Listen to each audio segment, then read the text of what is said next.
What is up, you guys? Welcome back to the TRCBY show. Today we are going to be looking back at a game that I used to play. It's called Realm Defense. So Realm Defense, when it first came out, it only had like one or two maps or world maps, and they added quite a few into the game, so I think it's worth checking out. They've added a few characters as well. Some characters I haven't even unlocked yet because they just been adding new heroes. So I remember this game when it first came out. It was like, wow, I was looking for a fun and very enjoyable time killer castle defense game. So this is one of the better castle defense games that I've played in a while. If you guys have any suggestions, feel free to let me know.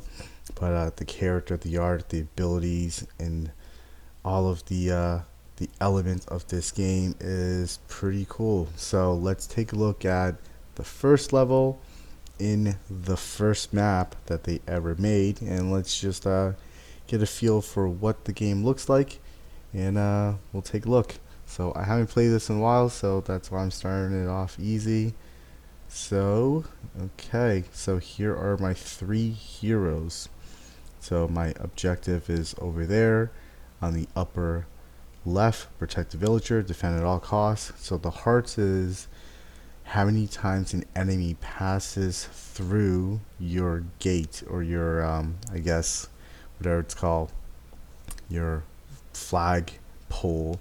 So if they pass through it, you get damage. So you want to, of course, try to defend it and not take as much damage. So 20 hearts is a perfect win, and you could just move your guys around by selecting the heroes themselves and placing them wherever, or you could click on their, I guess, profile picture on the lower left and you get a little map, and you could kind of move them everywhere. You kind of see the range and whatnot. So that is the like basic mechanics of the game. Move your characters around. I didn't even, I guess, deploy any units in that particular map because they kind of died pretty fast. So let's take a look at the last stage of this particular map, just so you guys get a better feel of how the game is played, the mechanics, and what you need to do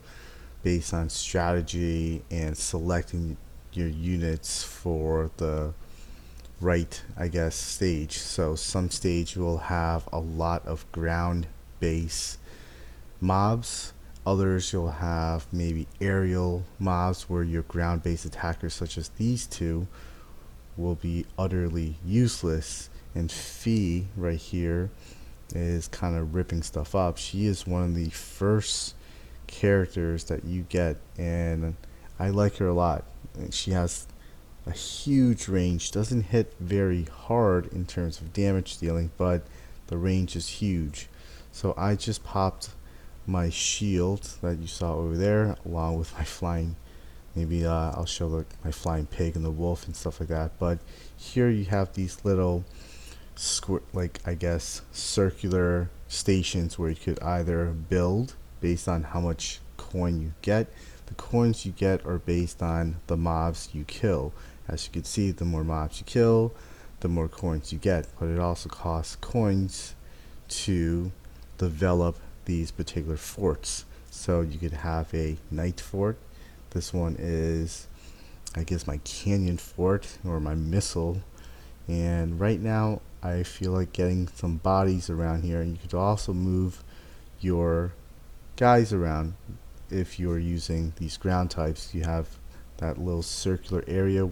It's essentially their range where they can move to. They can move within that particular whiteout circle range. So game is really fun. It gets pretty hectic as well too, and it becomes much more challenging as you progress in the game, because other or world maps, they have distinct, I guess, flavor. Like there's a theme to all of their maps, and I think they put a lot of time and effort into making this. That's why you don't have a crazy amount of levels, and they are continuously building on this game, and I think it's really cool that they're doing that still. And it's fun. It's absolutely fun to play. There's a lot of variety.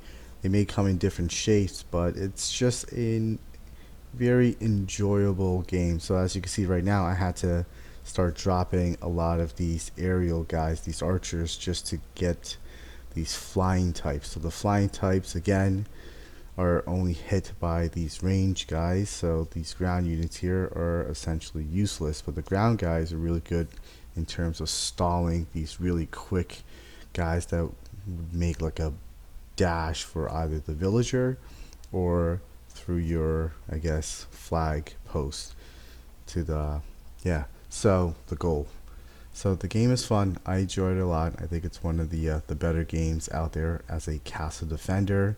It's got a really nice feel to it, and it's the abilities are like just really funny as well too. Like this guy, this axe guy, he like throws his buddy the flying pig, and then he like explodes, and then Fee, who's the archer, summons the wolf, and so here is the end boss for this particular stage, and he went down pretty fast. It's just because my guys have leveled up some, and yeah, so that's it. So typically you would get some type of reward, but since I already completed this, I just get free stamina. So the game again is very enjoyable. It's fun. I definitely and highly recommend anybody who enjoy a castle defense game. You could pick it up at any time. There's no pressure, no rush, and you go at your own pace, and there's tons of characters here that you could select from. Check out their skill. They recently introduced new characters that I haven't even gotten yet. So like I said, when I first started playing this game, they only had like 1 or 2 maps, and that was it. I think map 3 was being built, and then they did that. Then 4, I haven't done it all. Then there's 5, 6, and World 7 is coming soon. So I guess that's another world that they are making at the moment. So they are still developing the game as we speak. It's great. Different worlds have different feels to them. So definitely have particular heroes that are best suited for each of the world. So again, I highly recommend it. Give it a go.